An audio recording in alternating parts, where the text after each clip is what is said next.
Universal News TV, votre chaîne d'information la plus crédible. Le 20 janvier dernier, une manifestation avait été annoncée sur la place de l'indépendance de la capitale malienne, Bamako, pour exiger le départ des forces françaises du Mali.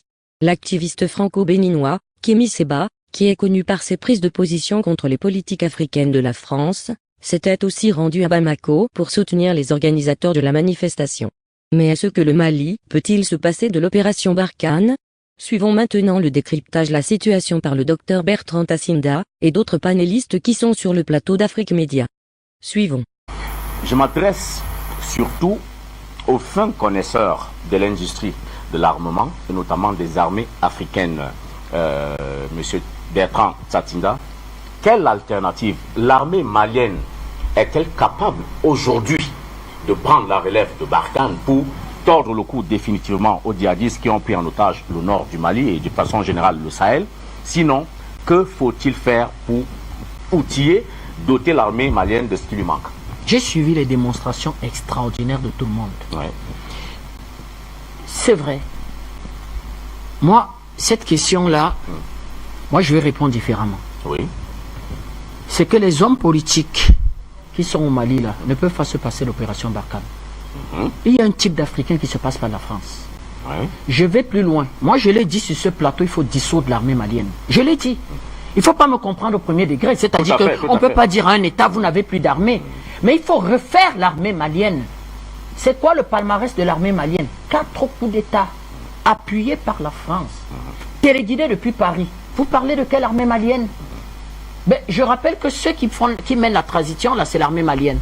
Quand nous on expliquait ici que la France a fait un coup d'État dans le coup d'État, c'est-à-dire que le peuple a pris ses responsabilités, la France a fait un coup d'État dans le coup d'État. On m'expliquait que M. Tassinda, vous avez une mauvaise lecture de la situation malienne. Vous avez vu ce qu'ils ont fait dernièrement? Ils ont été plus durs que Ibeka dans la répression. Pour la population qui demandait de faire la partie manifestation du 20 janvier, oui. Pour la population. Et vous savez ce qui s'est passé après? Le patron du CNT, c'est-à-dire que de ce qu'on appelle aujourd'hui l'organe législatif, illégitime, s'est retrouvé à Paris le lendemain. Or, ce peuple voulait sortir pourquoi? Ils prenaient leur distance sur la transition. C'est une traîtrise la transition. C'est une véritable traîtrise. On le disait aux Maliens. On le disait aux Maliens. Je vais plus loin. Vous savez que les chefs d'État maliens ont été agents de liaison dans la négociation des otages au profit de la France contre leur peuple. Je donne 2 noms. ATT, Sanogo, De regretter mon noir. Ibeka. C'est ça le travail d'un chef d'État? Oui. C'est ça le travail d'un chef d'État?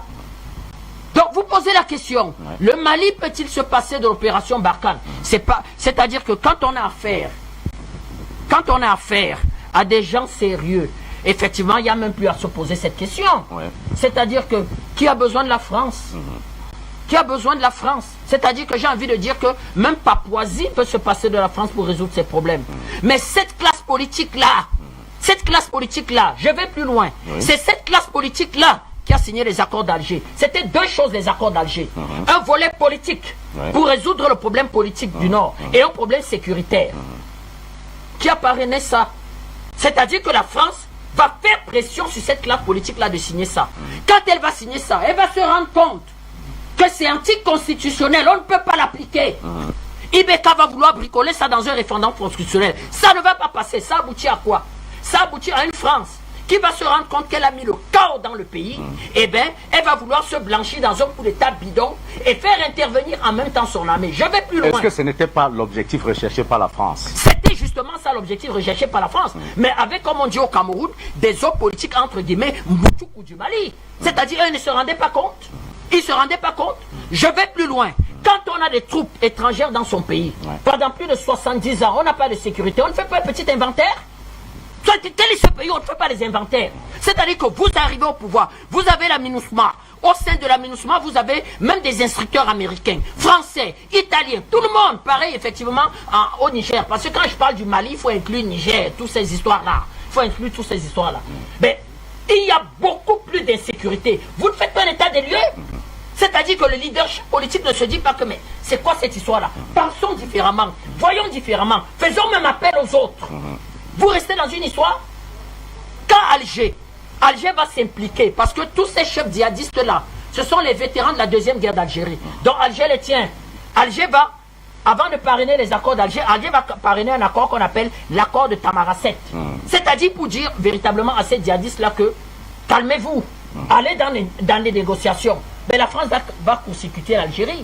Et le leadership malien, c'est-à-dire ATT qui était au pouvoir à cette époque, il ne va pas donner suite à cet accord. Lui va préférer aller se retrouver à Paris et à courir derrière un Blaise Compaoré. Blaise Compaoré était sérieux.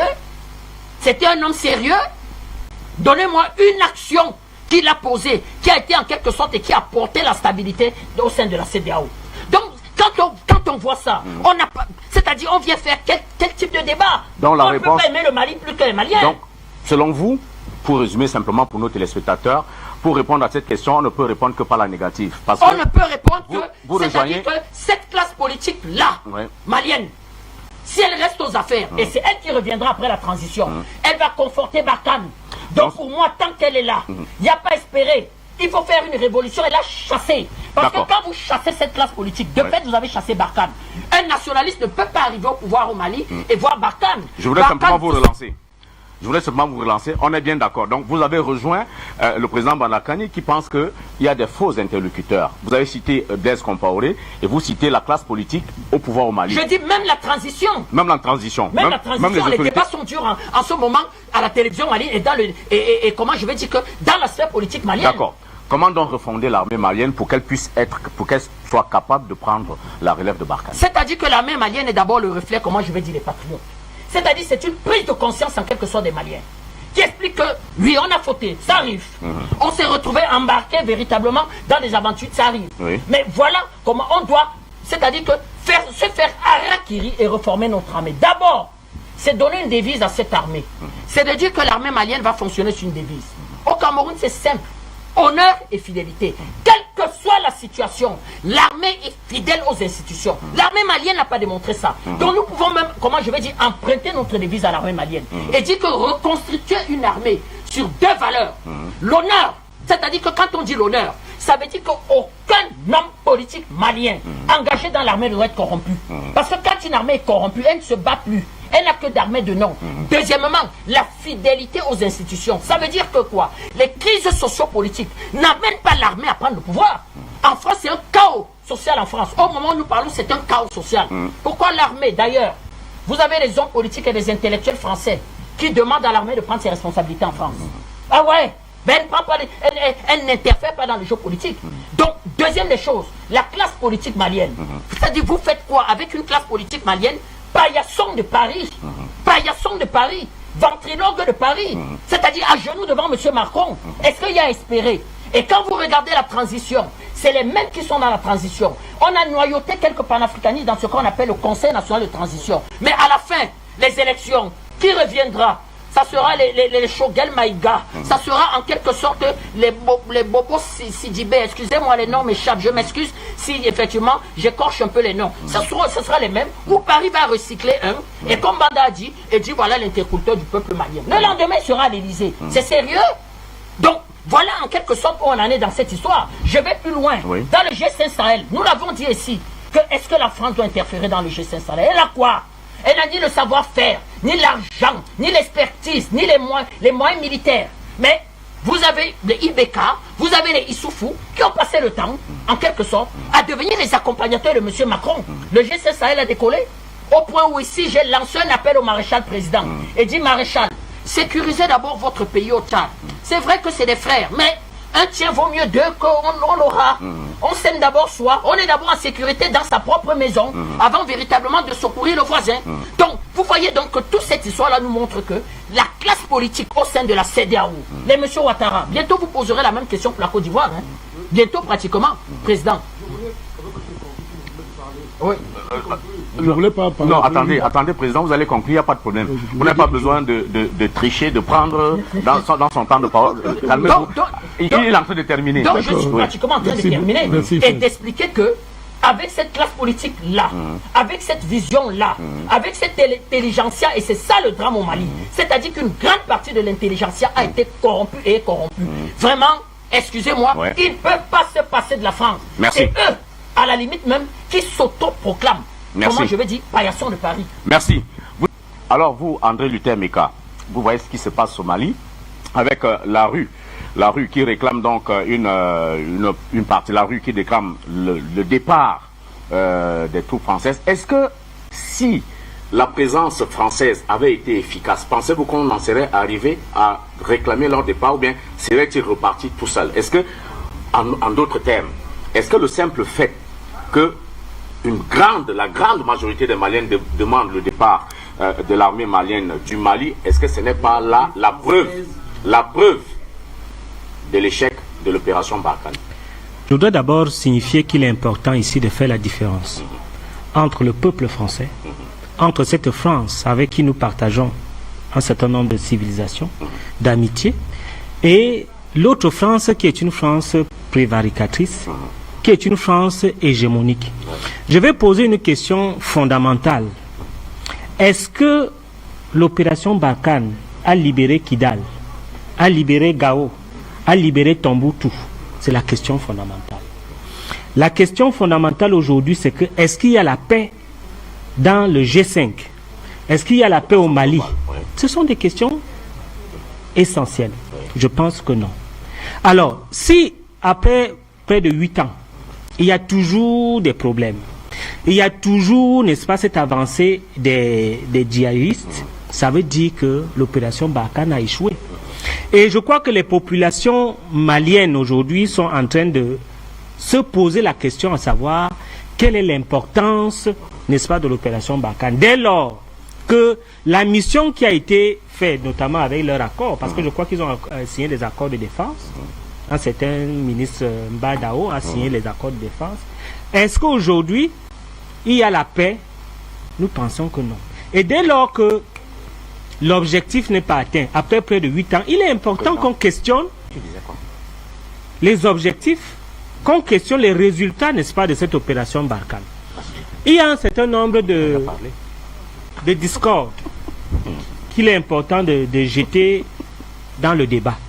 Premier discours, c'est que les Maliens pensent que l'armée française n'appuie pas les forces locales. Et que l'armée française soutient les djihadistes en les fournissant du matériel, des motos. Il y en a qui pensent même que cette armée s'enrichit avec l'homme malien et joue un double jeu. Le jour, ils montrent qu'ils sont avec le Mali, et la nuit, ils couvrent, n'est-ce pas, les djihadistes. Parce qu'on est étonné que, malgré leur apport, malgré tout le matériel sophistiqué qu'ils ont, le Mali n'a pas été libéré, et tous les pays du G5 sont toujours embastillés par les djihadistes. Donc, automatiquement, la population doit se poser des questions. À quoi sert cette émission? À quoi sert tout cet arsenal qui est aujourd'hui au Mali?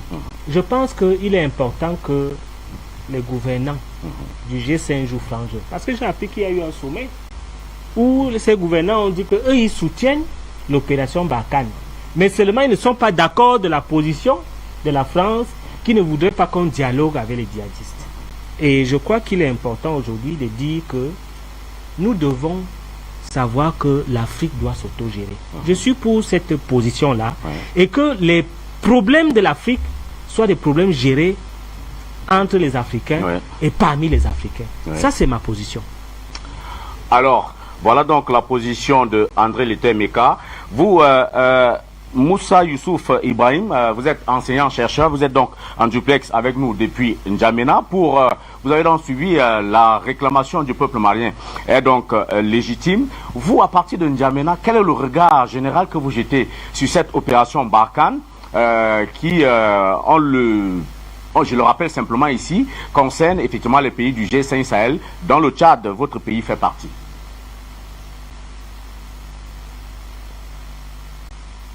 Frère, moi, j'ai dit la chose suivante. quand vous prenez les forces Barkhane de façon un peu générale, au niveau des Mali, ce n'est pas seulement pour défendre les Maliens. Pourquoi? Je parle en ce sens où on a vu beaucoup de sociétés civiles maliennes qui dénoncent la force Barkhane qui est en train de piller l'or au niveau de Kidal. On en a vu beaucoup, on a fait beaucoup de pas au niveau de l'Afrique médiane. Maintenant, au niveau de Kidal, on sait qu'il y a beaucoup de ressources en termes de sol, surtout mines, il y a de l'or, il y a beaucoup de ressources. Maintenant, là où il y a beaucoup de ressources, quand vous voyez au niveau de l'Afrique de façon un peu générale, c'est là où il y a beaucoup de problèmes. Là où, quand vous prenez les pays africains dont il n'y a pas beaucoup de ressources, en sous-sol, en termes mines, il n'y a pas beaucoup de problèmes, si vous voyez, à peu près. Donc, là où vous voyez, il y a beaucoup de problèmes de terrorisme, de problèmes de stabilité, tout ça, c'est dû au fait qu'il y a ce qu'on appelle l'or. Prenez l'exemple au niveau du Tchad. Avant 1960, les Français, ils sont déjà au Tchad, ils arrivent à partir dans la zone des BET, ils font des recherches, alors qu'il y a de l'or, dont le Tchad a, a découvert ce l'or-là, récemment, pas longtemps. Mais alors que les gens sont en train de piller pendant longtemps, dont il y a certaines sociétés civiles qui dénoncent aussi. C'est le même cas de Kidal. On a vu l'exemple de Mali, lorsque les Maliens ils ont eu beaucoup de problèmes lorsqu'ils ont fait l'appel à l'armée tchadienne, dont notre président ici au Tchad, le président Idriss Déby Itno, est venu même encourager l'armée tchadienne d'aller vers Mali. Ils ont secouru Mali. Et on a vu que ça a apporté quelque chose de très positif en tant que frères africains. Et on a vu, c'était au temps de Hollande, où on a vu le président malien, on a pris le président tchadien, on a vu aussi l'autre commandant, le président malien, ils étaient au niveau des tribunes. Lorsqu'ils parlent maintenant de l'armée, lorsqu'on a dit l'armée tchadienne, tous les Maliens sont en train d'applaudir. Parce qu'ils ne sont pas seulement d'applaudir pour dire qu'ils sont africains, mais ils sont en train d'applaudir pour dire que les Tchadiens ne sont pas venus piller leurs ressources sous-sol en termes de l'or, en termes de mines, tout ça. Mais lorsqu'on a dit le président tchadien, tout le monde commence à applaudir au niveau des tribunes. Mais lorsqu'on a dit le président Hollande, l'applaudissement n'a pas été à la hauteur. Cela prouve à suffisance que ce que les Maliens ont dit. Ce que j'ai dit, les Maliens, ce sont les sociétés civiles qui ont dit que la force Barkhane sont en train de piller en quelque sorte les ressources sous-sol. Donc c'est quelque chose qui semble avéré positif ou quelque chose qui est déjà vérifié. Et dans ce sens dont je parle, au niveau des Mali, moi je pense que l'armée malienne, ils peuvent aussi prendre les choses à main. Barkhane, quand Barkhane vont partir, mais Barkhane sont en train ils ne sont pas en train de seulement sécuriser le pouvoir, mais ils sont en train de sécuriser en quelque sorte les ressources.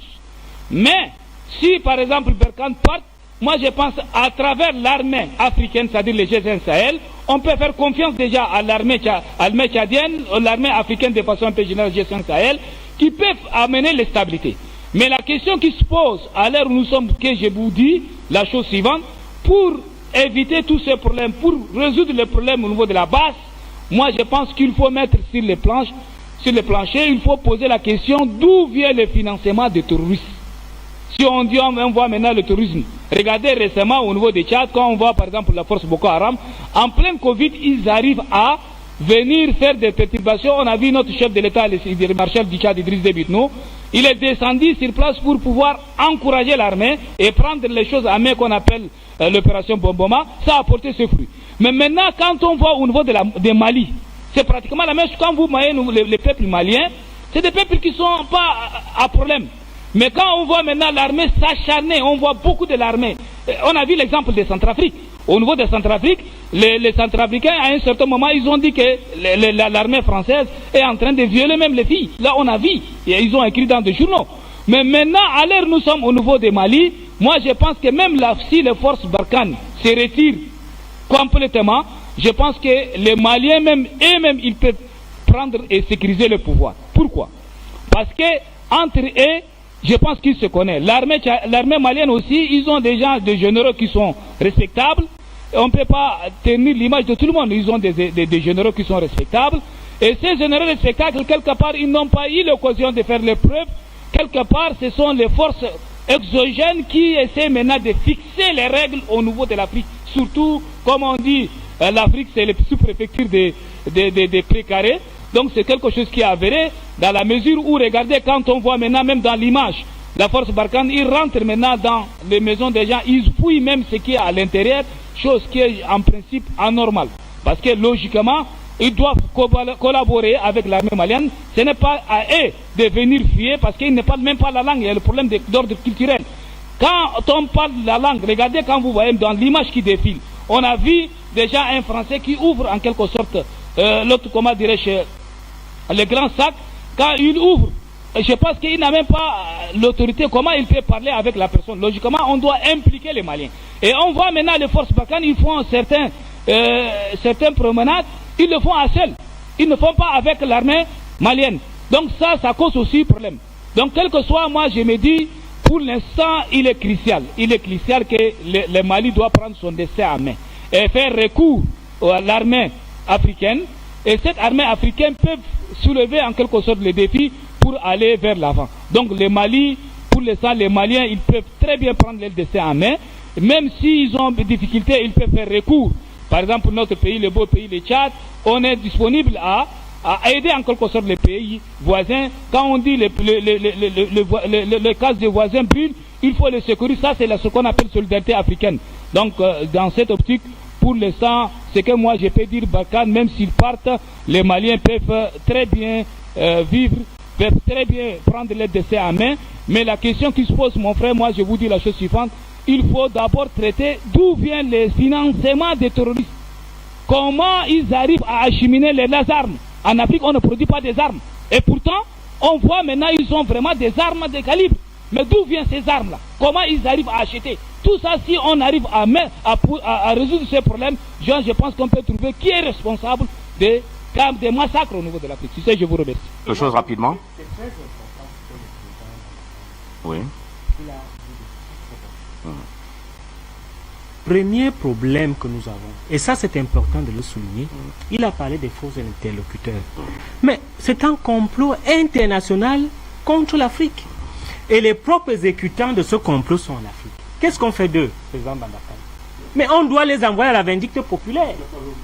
On doit les envoyer à la vindicte populaire. C'est d'ailleurs l'opinion d'un de nos téléspectateurs fidèles qui nous écrit depuis le Burundi en disant effectivement qu'il faut exécuter les suppôts locaux de cette conspiration altermondiste. Ils doivent être dévoyés et dépouillés. Pourquoi je le dis? Parce que il a dit tout à l'heure que notre pays, le Cameroun, est un pays qu'on ne peut pas déstabiliser. Parce que les Camerounais sont mûrs. Ce n'est pas faute d'avoir tenté.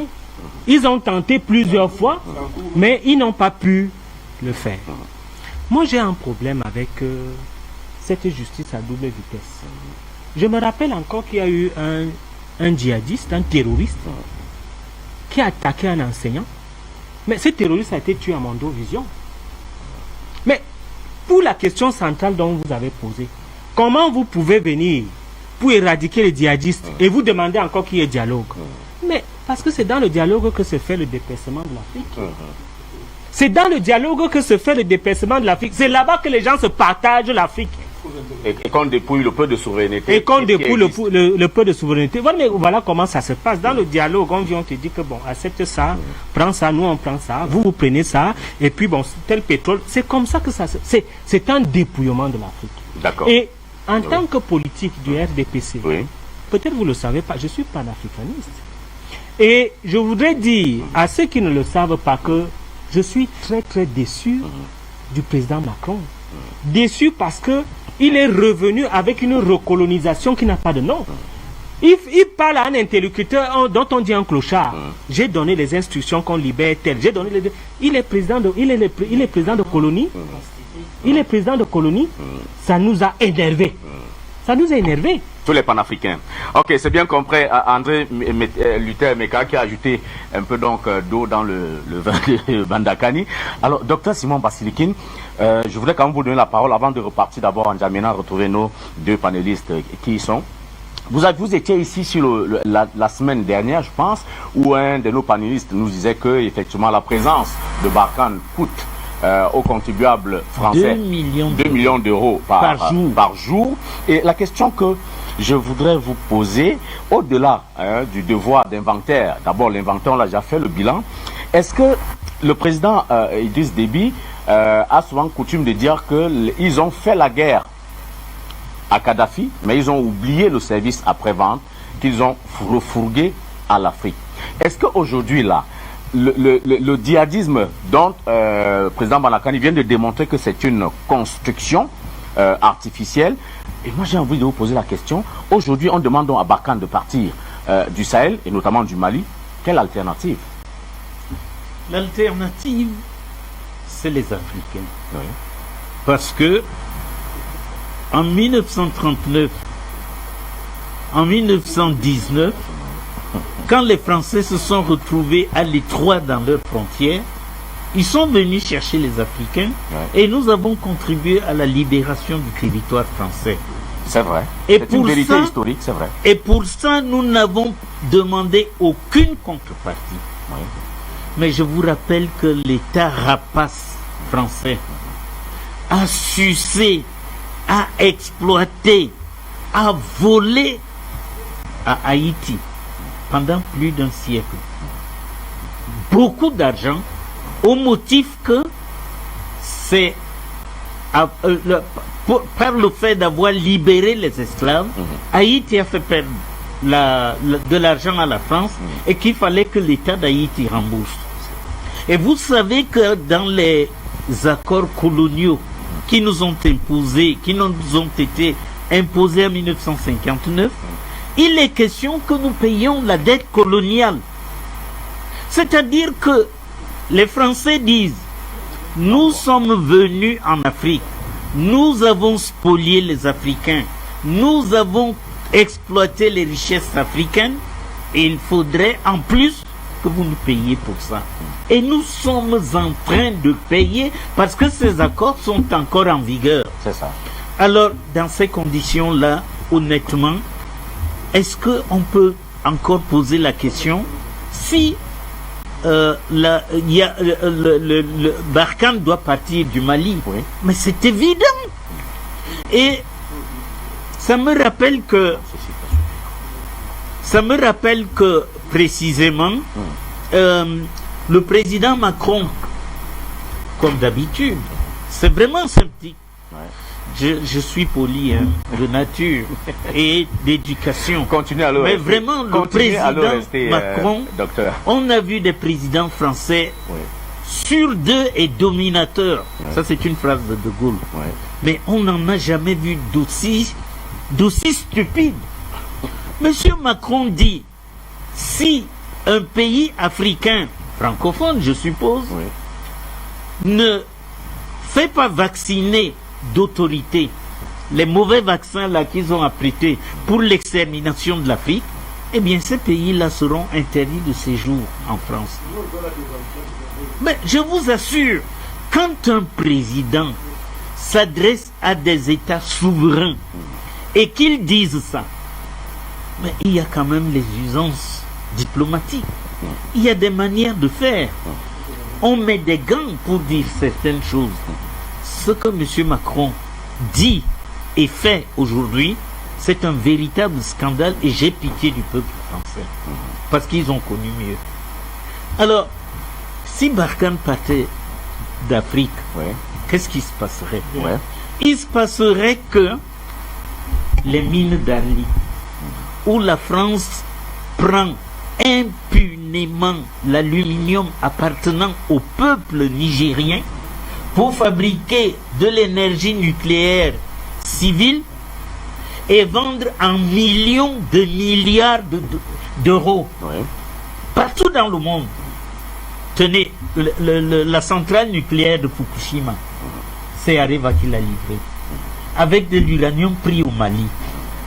Voilà donc un pays qui occupe nos richesses, qui vole nos richesses, qui dit je vais interdire à ces gens-là de séjourner chez nous. Supposons que nos pays disaient ok, réciprocité diplomatique, plus aucun. Si les Africains ne peuvent plus aller en France, eh bien que les Français ne viennent pas en Afrique, la France dégringole le même jour parce qu'elle n'aura plus d'uranium, parce qu'elle n'aura plus de l'or, parce qu'elle n'aura plus... Vous savez combien d'or les Africains détiennent dans le trésor français?